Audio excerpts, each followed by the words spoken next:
कोनो लड़की ओकरा फेरा में पड़ गई बिया।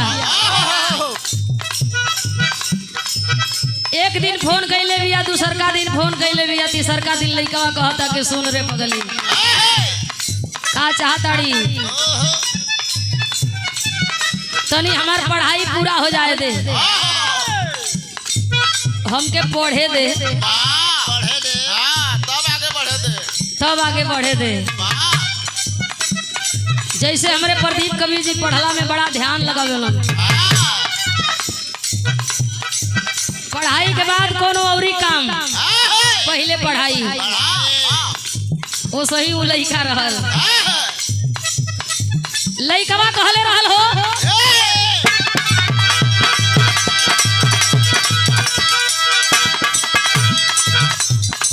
पढ़े के उमर मत करे दे पढ़ाई,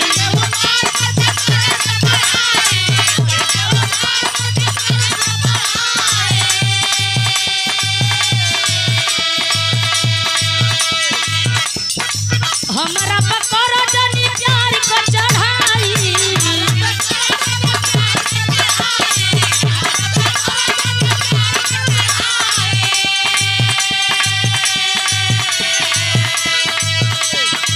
बैठ न जैता भैया, इतना लोग बैठले न बा, पैसा लागत कि ढेर पढ़ ले बड़ा तो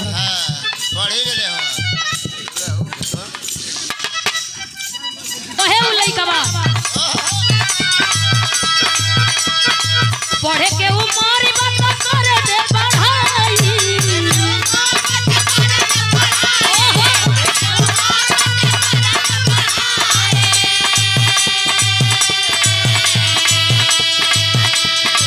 हमारा पकड़ जनी प्यार के चढ़ाई।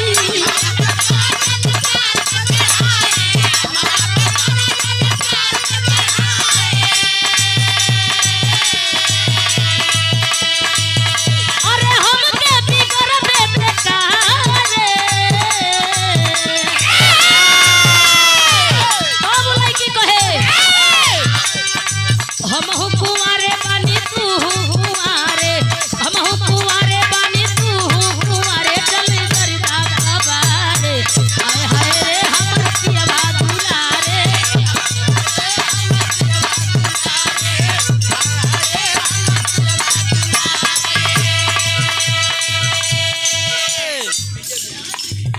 माता रानी और बाबा भोलेनाथ की कृपा आप लोगन के ऊपर सदैव बनल रहे, और सही आप लोग भव्य कार्यक्रम करावत रही, बढ़िया से बढ़िया कलाकारन के बुलावत रही। उ लइकवा कहे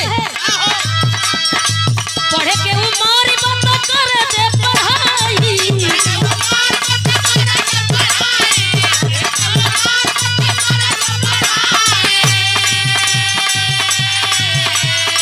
हमारा पकड़ जनी प्यार के चढ़ाई।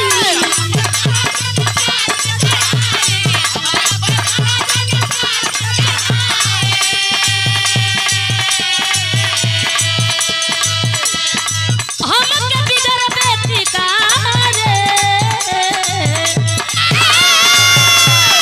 हम हो कुंवारे बानी तू कुंवारे, चल करदा कबारे, हाय हाय रे हमर पियवा दुलारे।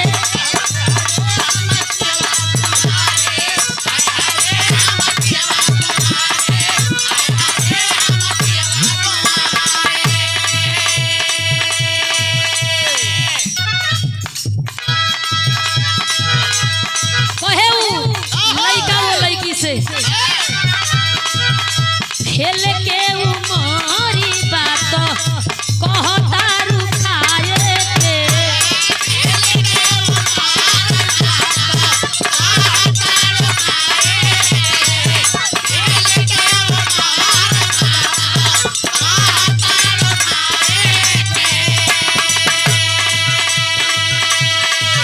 होई जाती गलती परी गंगा नहाए के,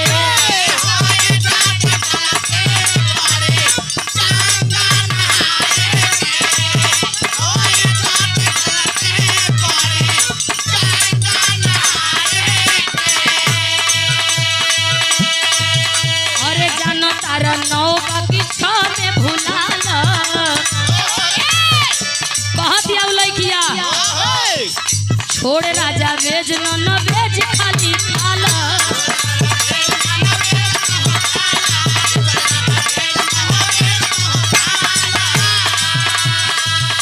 उ लइकवा कहे कि ऐसन बात नहीं थे जैसन तू सोचता रे वैसन हम नहीं थी तोर कहीं दिल दिमाग औरियो बा हमार दिल दिमाग कहीं औरियो बा सोच में फर्क है फिर आई जाई का हो